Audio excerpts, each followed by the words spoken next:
اسی طریقے سے حقوق عامہ کا خیال رکھیں. ہمارے یہاں قربانی کے لیے جانور خرید کر لے آتے ہیں، بسا اوقات پوری پوری گلیاں بلاک کر دی جاتی ہیں اور گلیوں کے اندر گندگی پھیلا دی جاتی ہے، تو چلنے پھرنے والوں کے لیے شدید تکلیف کا سامنا ہوتا ہے.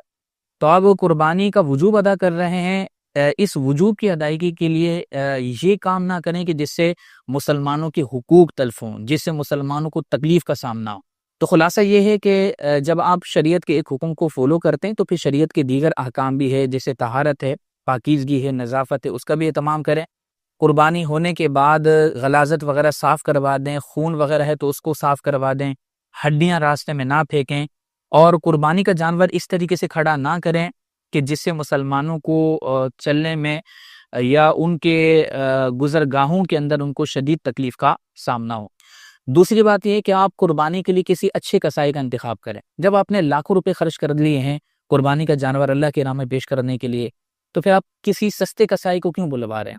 ہمارے یہاں پر چونکہ قربانی کے ایام میں موسمی کسائی نکل آتے ہیں اور لوگ سستے کسائی کے چکر میں اپنے پیسے بچانے کے لیے ایسے کسائیوں کو بلا لیتے ہیں کہ جن کو صحیح طور پر یہ معلوم بھی نہیں ہوتا کہ قربانی میں کتنی رگوں کا کٹنا ضروری ہے. تو آپ لاکھوں روپے خرچ کر کے قربانی کا جانور لے کر آئیں، سستے کسائی کے چکر میں ایسا نہ ہو کہ آپ کی قربانی ضائع ہو جائے. نہ صرف قربانی ضائع ہو بلکہ آپ کا جانور مردار ہو جائے.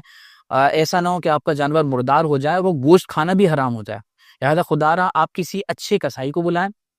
لاکھوں روپے خرچ کیے تو چند ہزار روپے آپ خرچ کرنے کے بعد کسی اچھی کسائی کا انتخاب کریں تاکہ آپ کی قربانی ضائع نہ ہو، آپ کے قربانی کا گوشت ضائع نہ ہو. بسا اوقات بڑے عجیب و غریب طریقے سے وہ قربانی کا گوشت بناتے ہیں اور رسمی کارروائی کر کے چلے جاتے ہیں. لہذا جو قربانی کرنے والے ہیں ان سے یہ بھی گزارش ہے کہ اچھی کسائی کا انتخاب کریں.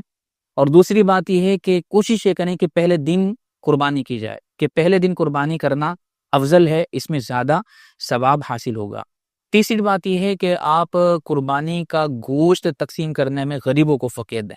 ہمارے یہاں پر عمومی طور پر ایسا ہوتا ہے کہ گوشت وہاں پر بھجوایا جا رہا ہوتا ہے جس کے گھر میں خود 3 4 جانور ذبح ہوئے ہیں، جو خود اپنے گھر میں قربانی کا گوشت اسٹور کرنے کے بارے میں سوچ رہے ہیں کہ ہم قربانی کا گوشت کہاں رکھیں. تو مشاہدہ یہ کہ بسا اوقات قربانی کا گوشت خراب ہو کر جاتا ہے.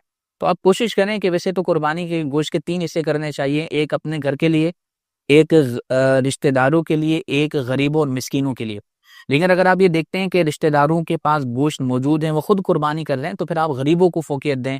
وہ لوگ کہ جو سارا سال گوشت کھانے سے محروم رہتے ہیں ان کو گوشت دیا جائے، انشاءاللہ اسے ثواب حاصل ہوگا.